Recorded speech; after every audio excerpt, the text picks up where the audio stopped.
vamos para a nossa aula 6, modalidade de aprendizagem e intervenção. E como eu já falei em outros vídeos, antigamente se pesquisava que existiam 3 tipos de modalidades de aprendizagem, 3 categorias. Visual, que aprende somente olhando, o auditivo, que aprende apenas escutando, e o sinestésico, que é tátil, certo? E logo depois de algumas pesquisas, vieram também a atualizar essa modalidade de aprendizagem sinestésica, que seria o misto, o conjunto de todos. É como se fosse a prática, certo? Aprender na prática. Mas, hoje em dia, é importante notar que a maioria das pessoas tem as 3 combinações. Então, por conta dessas 3 combinações de aprendizagem, foram surgindo outras. Os educadores, eles começaram a perceber que essas 3 modalidades não davam conta de todos os tipos de aprendizagem que as crianças ou os adultos, os adolescentes tinham. Principalmente os adolescentes que estão naquela flor de hormônios, né? Então, eles precisavam de mais estímulo para se aprender. Então, hoje eu vou trazer para vocês outras modalidades de aprendizagem, tá certo? E como é que nós podemos intervir em cada uma, tá bom? Aprendizagem por associação, envolve a conexão entre estímulos, tá?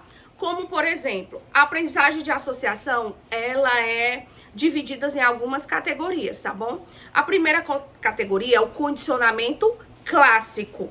O que significa? Pega um estímulo neutro com um estímulo que ela já goste e une, tá certo? Como, por exemplo, gente, gosto muito dos aramados. Então, lá vamos para os aramados.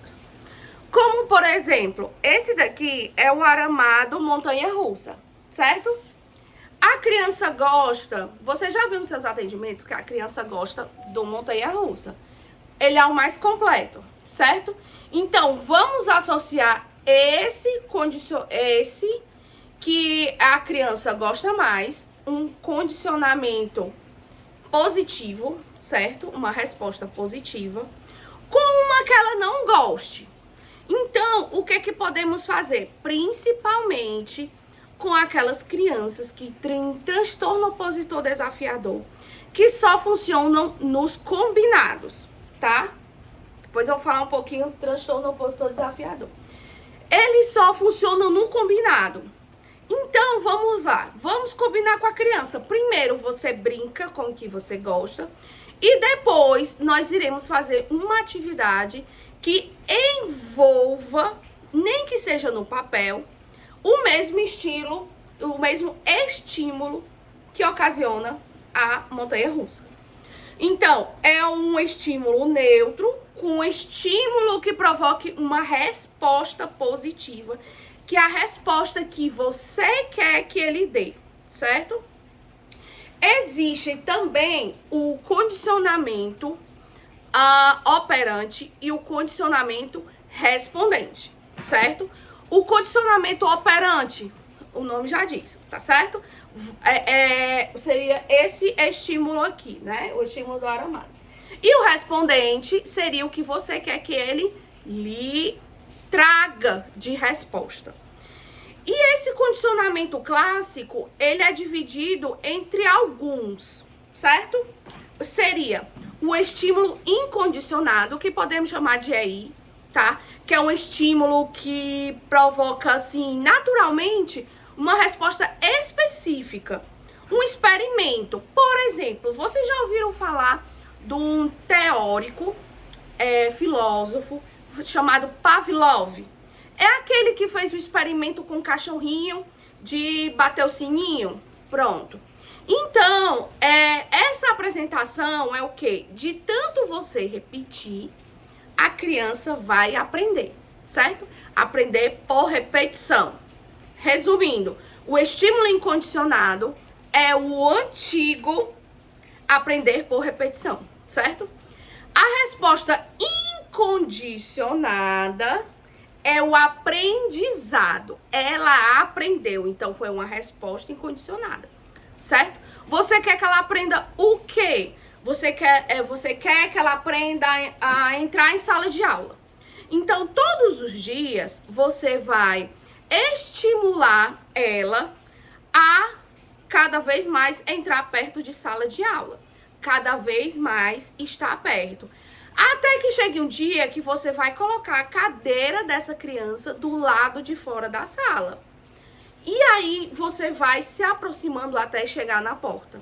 Quando chegar na porta, ela já estiver na porta, você convida a criança ao quê? Entrar, mas ainda continuar na porta. E se ela se adaptou ali, continue. Não vai inventar de botar ela no meio da sala, no final da sala, não. Ficou ali do lado de dentro da sala, na porta, pronto, você conseguiu a resposta, tá certo? Nada é do dia pra noite. Nada é do dia pra noite. Tudo é aos poucos. Então, você que trabalha em escola ou você que trabalha em clínica, a resposta é aos poucos. Pode ser que venha uma resposta de uma semana para outra de atendimento? Sim, é o caso dos TDAHs, dos TODs, quem tem TEI também. Pode ser que a resposta venha do dia para a noite. Autismo com altas habilidades, a resposta pode vir de uma semana para outra. Mas se for um outro transtorno, ou ela esteja no autismo, nível suporte 2 ou 3, e tenha comorbidades com TDAH, TEI, TOD associado, vai ser aos poucos, certo? Pode ser que ela nem entre na sala dela, entre numa sala que não seja dela. Mas no início é importante sim você fazer esse estímulo, mesmo que não seja a sala dela, tá certo? Para que ela se acostume com aquele ambiente. O estímulo neutro é um estímulo que não provoca resposta nenhuma, certo? O que seria um estímulo neutro, por exemplo? O estímulo neutro para um autista pode ser um abafador. Um abafador pode ser um estímulo neutro. Ele não provoca nada extraordinário. Mas é o que vai acontecer? Com esse estímulo neutro, vai conseguir diminuir o barulho e vai dessensibilizar o barulho para ele. Pode ser que ele consiga entrar em sala de aula, certo? Isso no caso do autismo 2 e 3 de suporte, tá bom? E meninos, meninas costumam mascarar muito mais os seus comportamentos, certo? O autismo de meninos pode ser que seja diferente do autismo em meninas. Por que pode ser? Porque o autismo é um espectro e aí cada pessoa é diferente, ok? O condicionamento em si. Durante o condicionamento, o que quer dizer condicionamento? Durante o processo de aprendizagem, o estímulo neutro tem que estar junto do estímulo incondicionado, que tem que estar junto com a resposta incondicionada. Gente, tem que estar tudo junto. O que quer dizer também? Toda escola tem que ajudar. Não adianta você querer ajudar aquela criança a se desenvolver, a entrar dentro de sala, se a família não ajuda. Então, os combinados de atendimento precisam ser também acordados com os pais, certo? Para que seja um atendimento multidisciplinar. Multidisciplinar entre os pais, sim, porque eles são os que mais convivem com a criança. A criança vai ficar com você, no máximo, 2 horas por semana. Os pais vão ficar 20 horas por semana, porque 4 horas, teoricamente, é para estar na escola. Então, quem fica mais tempo com a criança? Os pais. Então, os pais são os primeiros a serem condicionados, digamos assim. Vocês precisam condicionar primeiro os pais, certo? Então, o condicionamento, para você ter essa resposta, você precisa do todo o conjunto. Então, Então, existe o estímulo condicionado, a resposta condicionada, o estímulo incondicionado, a resposta incondicionada. Eu não vou entrar muito nesses teóricos, nessas teorias, porque o nosso intuito aqui é prático, tá certo? Então, eu não vou entrar muito nessas questões de comportamento operante, respondente, consequência, reforço positivo, reforço negativo, punição, programa de reforço. Então, eu não vou entrar muito. Mas, na nossa apostila, tem todos, tá? Então, nós vimos esse tipo de aprendizagem. O próximo tipo de aprendizagem é a aprendizagem cognitiva.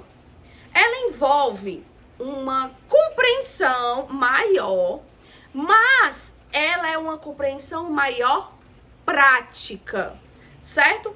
Cognitivo é uma abordagem que ela se concentra nos processos mentais, ao mesmo tempo que ele oferece a prática, certo? A prática do que você quer, tá?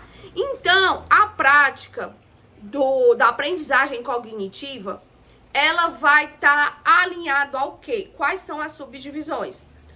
O processo de informações, que o processo de informações também é dito pelos teóricos, né? Piaget, Vygotsky, Vallon, Paulo Freire, todos esses que a gente conhece, Montessori, todos esses que a gente conhece, certo?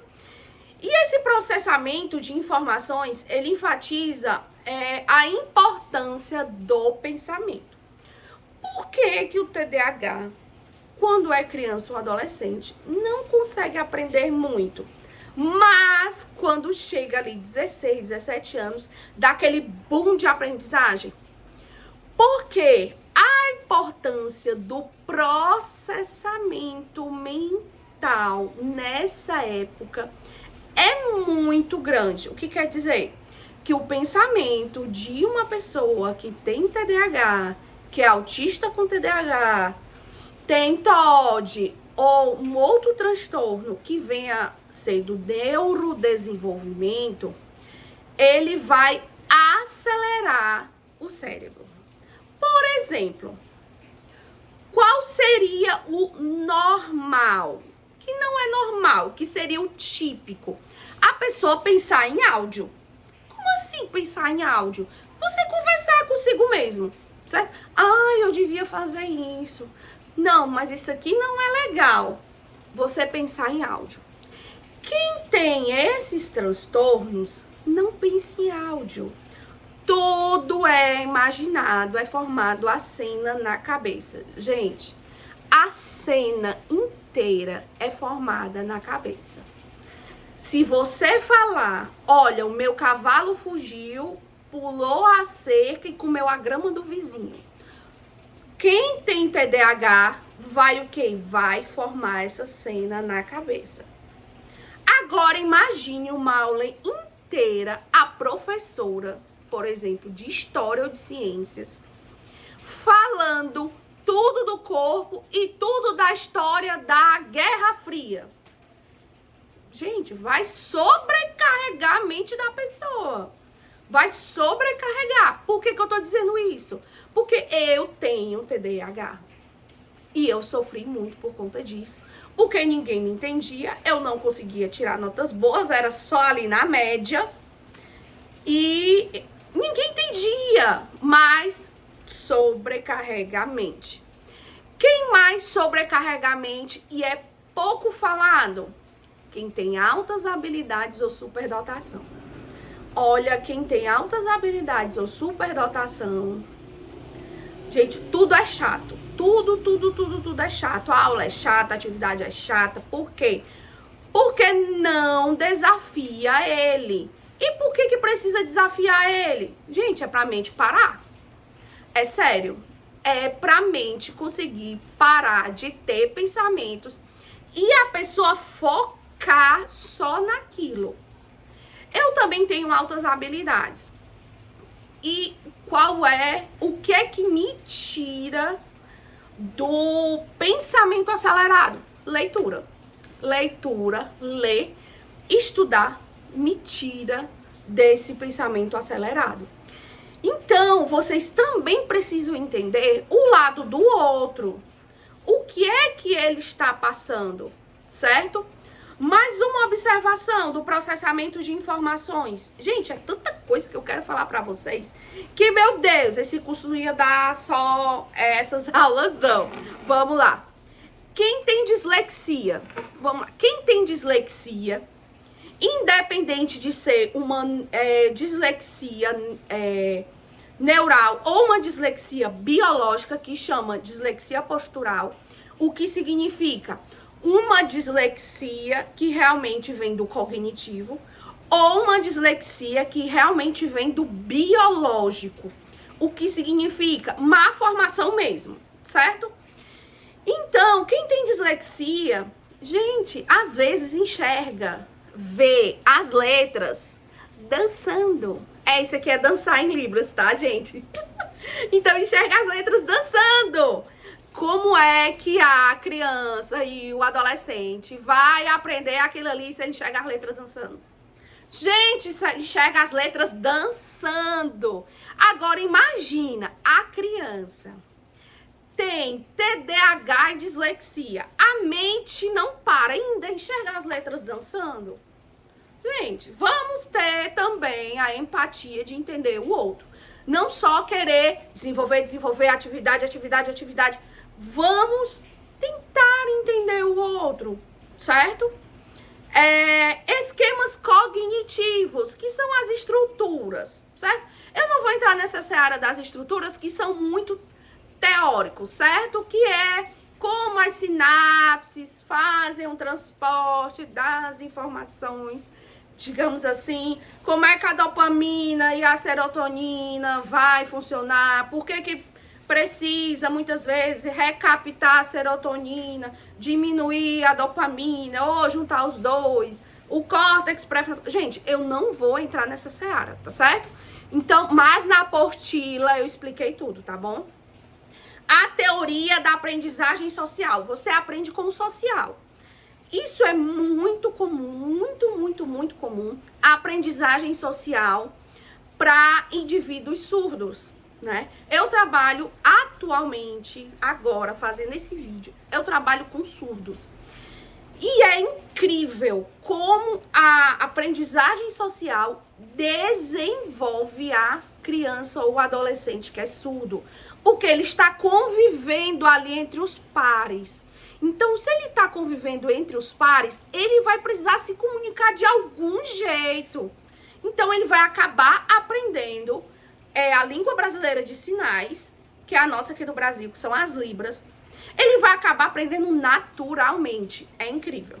Processos de memória também. É tão importante o joguinho da memória que vocês não têm assim... pode ser até que tenha a noção da grandeza que é um jogo da memória para quem tem dislexia, para quem tem uma má formação, para quem tem microcefalia. Gente, é incrível como um jogo da memória vai ajudar muito uma criança nessa situação.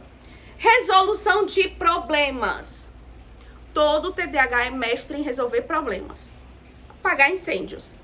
Teve um problema, pode chamar um TDAH que ele vai responder, vai resolver para você em minutos. Agora, botar uma atividade de concentração, aí vai ser mais difícil, certo? Por isso que tem esses tipos de aprendizagem. E a mais nova, que entrou agora, que deu esse boom agora de pesquisas, é a metacognição. A metacognição, ela se refere à capacidade que o indivíduo tem de monitorar e regular os próprios processos cognitivos. Isso inclui planejamento de estratégias, isso inclui estratégia de aprendizagem, o próprio desempenho, adaptação de abordagem de estudo e bases de bons resultados. Quem é que lida muito melhor hoje com a metacognição? Altas habilidades e superdotação. Eles lidam muito melhor com a metacognição. Então, você que é pedagogo, psicopedagogo, neuropsicopedagogo, e vai trabalhar, por exemplo, com alguma criança, adolescente, adulto, que tenha altas habilidades, você vai precisar ensinar ele a usar as altas habilidades que ele tem, certo? Então, a metacognição vem para lhe ajudar nessa etapa, porque tudo para ele é chato. Gente, uma criança de 3 anos de idade, altas habilidades. Gente, não adianta botar armado. Não vai surtir efeito.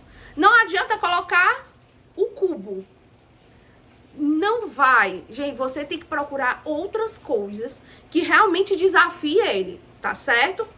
Eu atendi uma criança, 3 anos de idade, já sabia ler, escrever, já sabia todos os estados e as capitais do Brasil, era o hiperfoco dele, e estava aprendendo da América do Sul. O que eu vou fazer com essa criança? Potencializar o que ela sabe e aprender a ensinar ela a aprender o que ela não sabe. Ela poder gostar daquilo. Então, o que eu faço com uma criança à frente? E tudo pra ela vai ser chato. Ela sabe ler e escrever. Aí a professora lá, do Infantil 3, tá com o dedinho das crianças sujinho de tinta, fazendo os movimentos, vogais, números de 1 a 5. Gente, ele já sabe ler. Então, você professor, você que vai tá atendendo essa criança, você precisa desafiá-la. E você precisa sim fazer a atividade adaptada para aquela criança, certo? Tem dificuldade? A criança já sabe ler e escrever?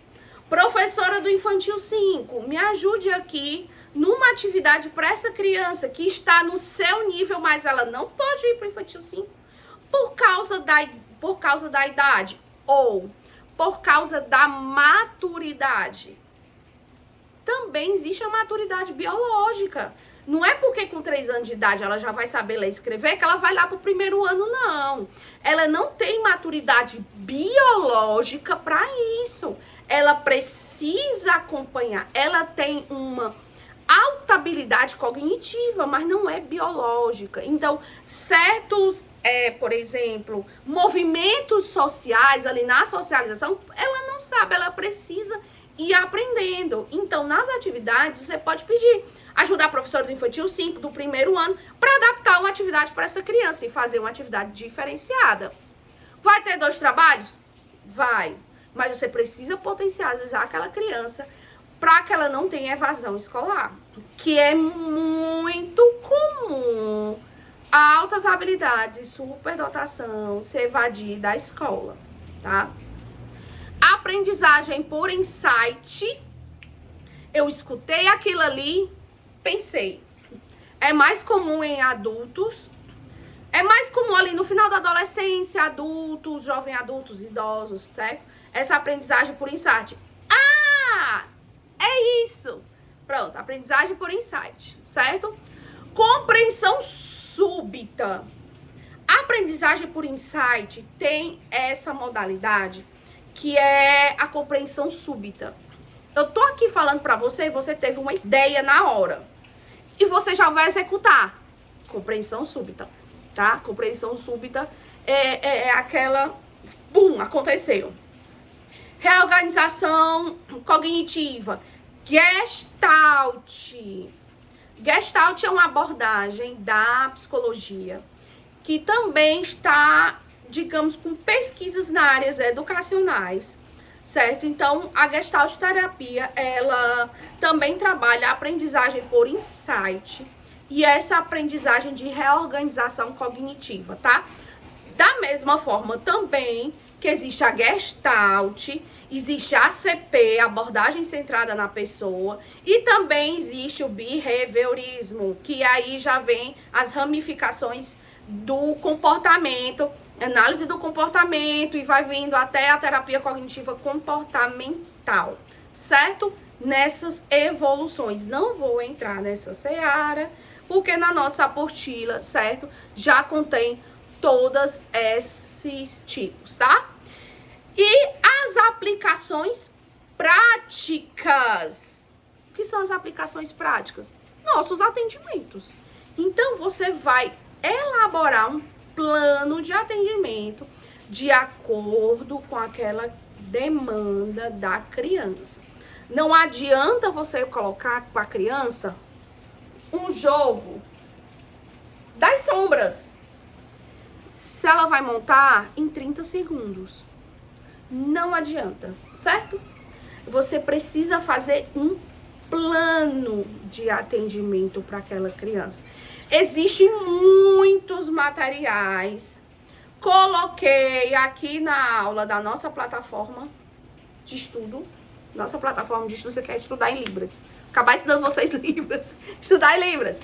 Então, tem lá vários PDFs, inclusive a apostila, né? Explicando os tipos de aprendizagem, como trabalhar a aprendizagem e todas essas questões, certo? E aprendizagem motora, aprendizagem por observação, aprendizagem cognitiva que nós já vimos. Então, a aprendizagem emocional, que nós temos o nosso teórico queridinho meu, Valon, que ele fala da aprendizagem emocional, ele fala da aprendizagem significativa pela afetividade, aprendizagem de valores, verbal, vocabulário, leitura escrita. Gente, tem vários tipos de aprendizagem, certo? E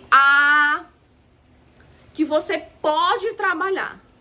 E as intervenções? As intervenções, você pode fazer observação do comportamento, feedback autorreflexivo. Feedback autorreflexivo, altas habilidades, superdotação, tá?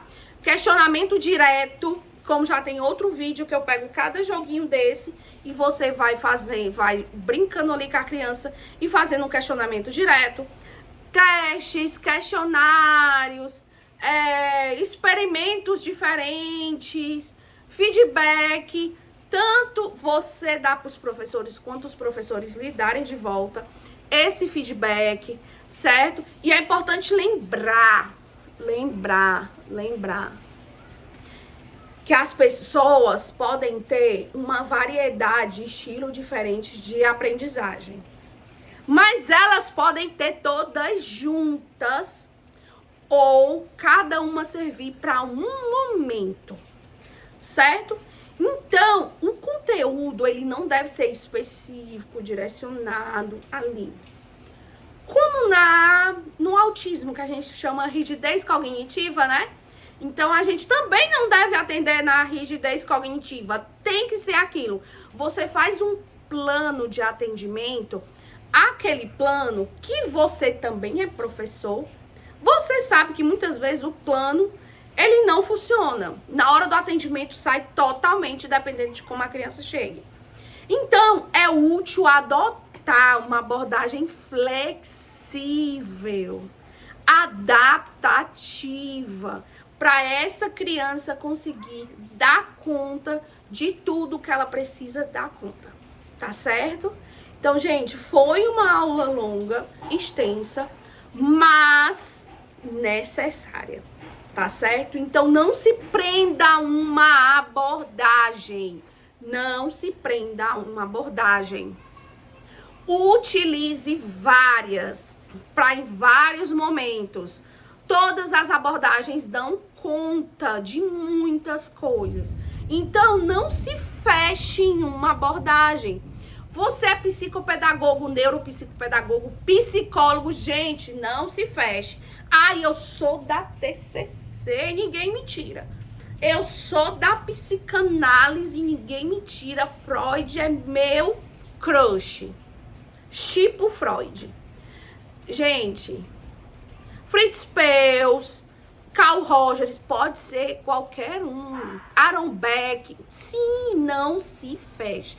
Estude tudo e veja qual abordagem melhor se encaixa para aquela criança naquele atendimento, ok? Esse é o meu recado principal do vídeo inteiro, tá bom, gente? Tchau, até mais, tchau!